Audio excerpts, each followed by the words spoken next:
औषधं त्याला घ्यावी लागतात ज्याचा अन्नावर भागत नाही. म्हणून सदाचरणाचं अन्न ज्याच्या चित्तामध्ये आहे, ज्याच्या वर्तनामध्ये आहे, त्याला साधनेचं औषध फारसं घ्यावं लागत नाही. मग हे सदाचरण कसं असावं याकरता काहीतरी तर मार्गदर्शन पाहिजे ना. Example is better than prescription.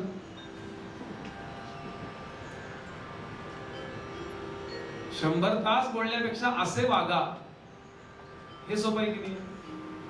मग कसे वागा, असं कोण वागलं ज्याच्यात संकटही खूप आली, सुखही खूप होतं, तरी दोन्हींनी तो हुरळून गेला नाही. त्यांनी अहंता आणि ममता हे दोन्ही दात काढून ठेवलेला सर्प आयुष्यभर गळ्यात वागवला आणि तरी यश मिळवून दाखवलं. असं या जगातलं सर्वोत्तम चरित्र श्री रामचरित्र. समर्थ म्हणाले, माझ्या रामाचे चरित्र सर्वा माझी हे पवित्र, जे का निजानंदासी पात्र ते हे जाण सेविकी. निर्विकल्पींचा सोहळा दावी श्रीरामाची लीला, नासोनी देह लोभ विटाळा निजानंदे भरी. योग्य दावी योग्य धर्माचरण, दावी योग्य धर्माचरण, शुद्ध सत्वाचे करी रक्षण, ज्ञान वैराग्य नीती लक्षण जेथे तेथे कोंदले. मुक्तासी वेड लावी, मुक्तासी वेड लावी, योग्यासही ध्यान विसर्जवी, कर्मठासही गुंगवी, निजसत्व प्रभावे. असं रामचरित्र. शांतपणाने रामचरित्र ऐकावं.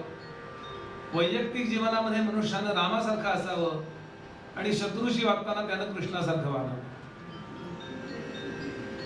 उदाहरण छत्रपती शिवाजी महाराज. राजा आहे महाराष्ट्राचा. 74 साली 1674 ला ज्या वेळेला महाराज रायगडावरती 32 मण सोन्याच्या सिंहासनावरती बसले, त्यावेळेला जगाने पाहिलं या राजाच्या समोर भरे भरे लोक वाकले, नमस्कार केला. औरंगजेबानं राजा हा किताब पाठवून दिला. इंग्रजांचा वकील हेनरी ऑक्झॅन्टन हा राजासमोर वाकला. पण असा उत्तुंग यश मिळवलेला राजा, त्याच्या जीवनात एक तरी अफेअर आहे का हो?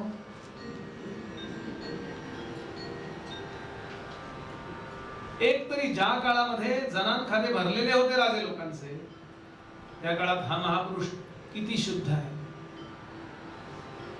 औरंगजेबानं स्वतः शिवाजी बद्दल जे लिहिलंय, म्हटलंय, त्याचा छोटासा तर्जुमा ऐकवतो.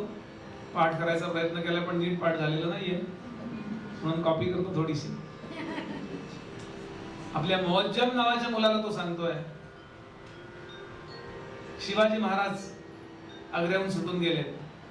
सगळ्या अर्थानं पराभूत मनोवृत्ती या मोंगलांची झाली आहे.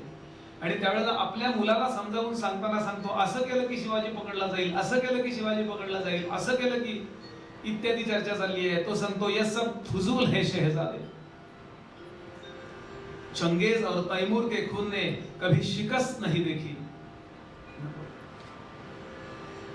लेकिन आज कंधार से तंजौर तक सारे हिंदुस्तान को मुगल सल्तनत में शामिल करने का ख्वाब देखने वाले महाबदौलत ये सब क्या देख रहे हैं? हमारी आंखों के सामने शिवाजी अपने सल्तनत की तामील कर चुका है.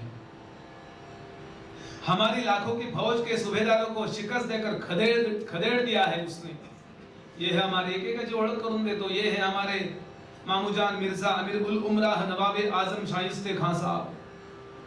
सबसे शर्मनाक बात तो ये है शहजादे कि शिवाजी ने इनके लाल महल पर छापा मारकर इनके छक्के छुड़ा दिए. ये तो तकदीर के सिकंदर थे कि जान बच गई, सिर्फ 3 उंगलियां खोनी पड़ी इन्हें. ये है हमारे सिपा सालार जसवंत तीर जोधपुर महाराजा. मराठों के मार के जख्म इन्होंने छाती पर नहीं पीठ पर खाए हैं. ये है सूरत के खूबसूरत सरदार इनायत खान बहादुर. शिवाजी सूरत आए तो ये दुम दबाकर भाग गए. ये है हफ्सी भोलाद खान, जिनके हथेली पर मिठाई धर के शिवाजी आगरा के कैद खाने से फरार हो गए. हमारे सारे मुंसबों को खाक में मिला दिया इस फौलाद खान ने. बेतहाशा लश्कर होते हुए भी मैदान छोड़कर भागने वाले हैं हमारे कारतलब खान. ये नामदार खान, ये दुर्गदाज खान, ये बूंदी महाराज भांसी हाड़ा, ये रणमस्त खान, ये केसर सी, ये है सैयद मुनव्वर खां बारहा, तमाम सारे राजपूत, बुंदेल, पठान, मुगल, तुर्क, ईरानी, बगदादी, हबशी, अरबी, कजाकी, उज़्बेकी और फिरंगी फौजबंद सरदार जिन्हें शिवाजी ने शिकस्त दी, सारी इज्जत मिट्टी में मिला दी इन्होंने। तौबा। क्यों?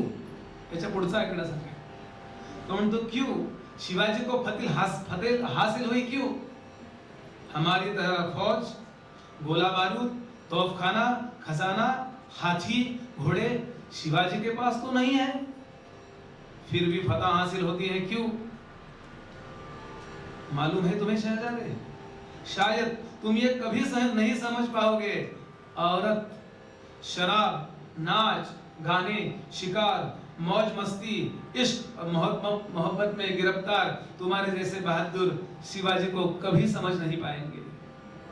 इस शिवाजी ने मजबूत किले बनाए, अपनी फौज का हौसला बढ़ाया, नई जंगी पहरी की तामीर की है उसने, लेकिन उससे भी कई ज्यादा न जीते जाने वाले मजबूत जमीर के लोग तैयार किए हैं शिवाजी ने।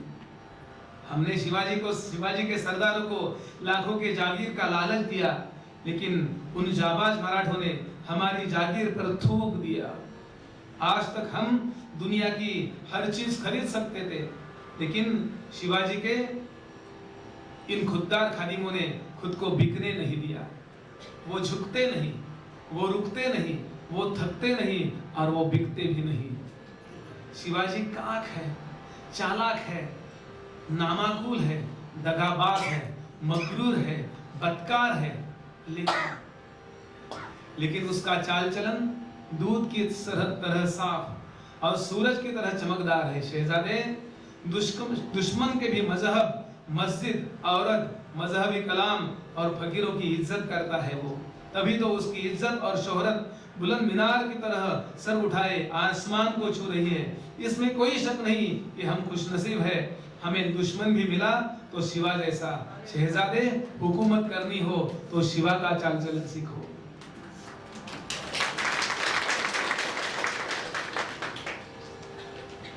उठून घेतलेत राजांनी एवढे आदर्श। दोन पंडितांची योजना घरी केली होती शहाजी महाराजांनी। एकाचं नाव केशव पंडित आणि दुसऱ्याचं नाव उमाजी पंडित। दोघांचं एकच काम, बाल शिवाजीला रामायण ऐकवायचं, महाभारत ऐकवायचं, भागवत ऐकवायचं, पुराण ऐकवायची। एवढा छोटा बाळ सातत्यानं रोज श्रवणाला बसतो।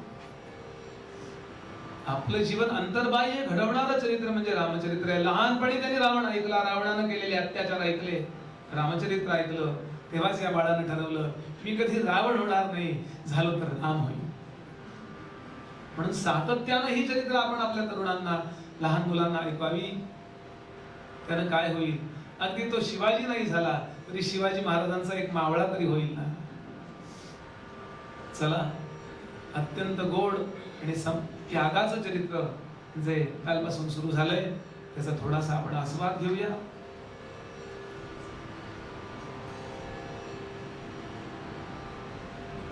शंभरासुराच्या युद्धाच्या वेळेला कैकेयीला दिलेले दोन वर, या दोन वराची पूर्ती करीत असताना दशरथ महाराजांना अत्यंत वेदना झाल्या। पण प्रभू रामचंद्रांनी सगळी जबाबदारी आपल्या खांद्यावरती घेतली आणि सांगितलं, माते तुझे ते दोन वर असतील, त्या दोन वराचा माझ्याशी काही संबंध असेल तर ते दोन वर पूर्ण करण्याची जबाबदारी माझी। आणि रामराय वनामध्ये निघतात। लक्षावधी माणसं, पंडित सातवळेकरांनी लिहिले की किमान त्यावेळेला 25 लाख लोक रामांच्या राज्याभिषेकाला उपस्थित आहेत। ही लक्षावधी माणसं रामांच्या बरोबर निघाली। वाल्मिकींनी श्लोक लिहिलाय, नहि तत् भविता राष्ट्रम यत्र रामो न भूपती तद्वनम भविता राष्ट्रम यत्र रामो निवस्यति। ज्या ठिकाणी राम राहणार नाही ते राष्ट्र राहणार नाही, आणि जिथे राम राहतील ते वन राष्ट्र म्हणून विकसित होईल। आम्ही त्यांच्या बरोबर जाणार। आणि रथामधून प्रवास सुरू झाला. बहुसंख्य लोक चालत निघाले आणि पहिला मुक्काम तमसेच्या तीरावर पडला. संध्याकाळपर्यंत ही मंडळी तमसा नदीपर्यंत जाऊन पोहोचली. संध्याकाळची स्नानं झाली, संध्या झाल्या. जानकी देवींचं स्नान झालं, संध्या झाली. लक्ष्मणाची स्नान पुन्हा पुन्हा अध्यायामध्ये साधारणतः वाल्मिकींच्या येतं की यानंतर रामांनी संध्या केली, यानंतर रामांनी संध्या केली. काहीतरी सांगायचं आहे आम्हाला त्यांना. महाभारतीय कालामध्ये, महाभारत युद्धामध्ये वर्णन आहे की ज्या वेळेला घटोत्कच युद्धाला आला, तो एका राक्षसीचा पुत्र आहे, हिडिंबेचा पुत्र आहे. त्याच्याजवळ अशा भयंकर योजना आहेत, त्यामुळे तो रात्री हल्ला करीत असेल, त्यामुळे रात्री युद्धाला विश्रांती नाही. तो येईपर्यंत सूर्योदयाला युद्ध सुरू, सूर्यास्ताला बंद. पण तो आल्यानंतर सगळे नियम बदलले. त्यावेळेला वर्णन आहे महाभारतामध्ये की संध्येची वेळ आल्यानंतर घटोत्कचाने सांगितलं थांबा, संध्या करूया, मग युद्ध सुरू करूया. मग काय केलं, हे सगळे रथातून खाली आले. त्यांनी ओंजळवर धूळ उचलली आणि धुळीचे अर्घ्य सूर्याला दिले. यशाची गुरुकिल्ली कुठे आहे? खूप लोकांना समस्या आहे, बुवा आम्ही अनलकी आहोत, आम्हाला पाहिजे तसं यश मिळत नाही. ज्यांना शक्य आहे आणि ज्यांची मौंज झालेली आहे त्यांनी संध्या सुरू करा. पुस्तकं विकायला आणली आहेत मी म्हणून सांगतोय का? आणलेली नाही तो, नाही तर खाली परत विचारा. चित्राहुती घाला. सगळ्या माता भगिनींनी आपली मुलं संध्या करतायत ना आणि चित्राहुती घालताना बघा, कारण त्यातलं अर्ध श्रेय आईला, पत्नीला आहे.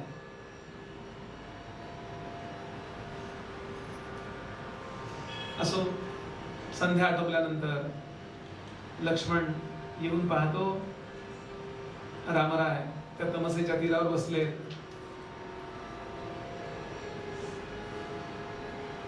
आणि अयोध्येच्या दिशेने पाहत आहेत. डोळ्यातून पाणी वाहत आहे. अयोध्या सोडायला लागली म्हणून. लक्ष्मण विचारतो, दादा दादा का डोळ्यात पाणी? लक्ष्मणा, अयोध्येत जबाबदार असा आता कोणीच नाही. पिताश्रींची तब्येत बरी नाहीये, त्यांच्यावर फार मोठा आघात झालाय. भरत नाहीये माझा इथे. तू एक काम करतोस, परत जा आणि भरत येईपर्यंत तिथे राहा. भरत आल्यानंतर परत वनामध्ये ये. मला अयोध्येची काळजी वाटते. राजा नसताना सुद्धा राष्ट्राची काळजी घेणारी ही माणसं. लक्ष्मणानं सांगितलं, दादा मला हे सांगू नकोस, तुझं ऐकायचं तेवढं ऐकलं, मला आता परत जायला सांगू नकोस, मी सावली सारखा तुझ्या बरोबरच राहणार.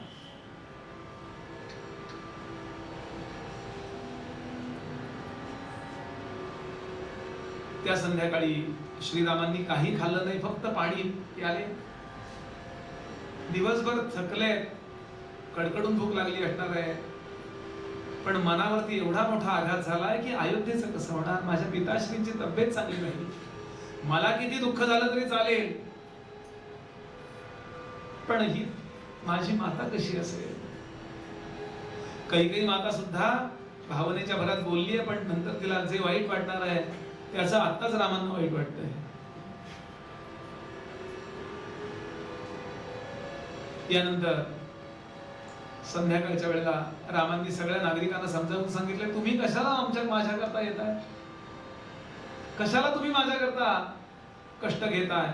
सगळ्यांना समजावून सांगितलं, तुमचं जर माझ्यावर खरं प्रेम असेल तर एक उपकार माझ्यावर करा, भरताला राज्य चालवायला मदत करा, तर मी समजेल की तुमचं माझ्यावर खरं प्रेम आहे. काय रामरायांच्या चित्ताची उंची असेल. सगळे ऐकून घेतात, पण काय करायचं ते त्यांनी ठरवलेलं आहे. आणि थकून गेली ही मंडळी विश्रांतीला जातात. कंदमुळं फळं काहीतरी मिळालं, त्यामध्ये त्या संध्याकाळी त्यांनी गुजराण केली आणि झोपले सगळे लोक. मध्यरात्र होऊ दिली. सुमंत्रांना जागा केलं, सुमंत्रजी उठा, एक काम करा, रथाला घोडे जोडा आणि रथ घेऊन चला. सुमंत्र म्हणले आता सगळे झोपलेले आहेत, आता रथ काढता येणार नाही, काहीतरी युक्ती करून रामांना परत न्यायचंय सुमंत्राला. म्हणूनच आता सांगतोय आता रथ जोडा. तो रथ जोडला गेला, रथामध्ये ही मंडळी बसली आणि रथ तमसेच्या तीरापर्यंत आणला.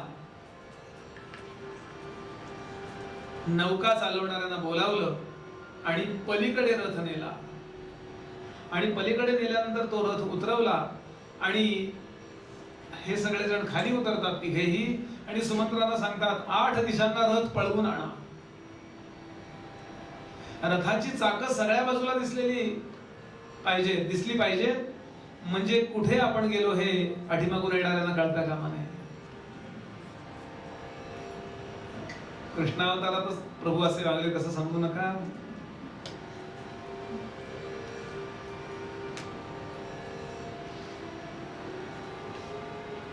यानंतर योग्य वेळेला रथामध्ये बसून ही मंडळी मध्यरात्रीच निघून जातात. पहाटे जेव्हा अंगाला वारे लागायला लागले त्यावेळेला सगळे जण जागे झाले आणि भराभर स्नान संध्या ओरखतात. रथ कुठे गेला? आमचे राम कुठे आहेत? आमच्या जानकी देवी कुठे आहेत? लक्ष्मण कुठे आहेत आमचे? सगळे धावायला लागले. इतस्ततः इकडे आले, आता या दिशेला जाऊन आले, त्या दिशेला जाऊन आले, सगळ्या दिशेला जाऊन ही मंडळी परत येतात.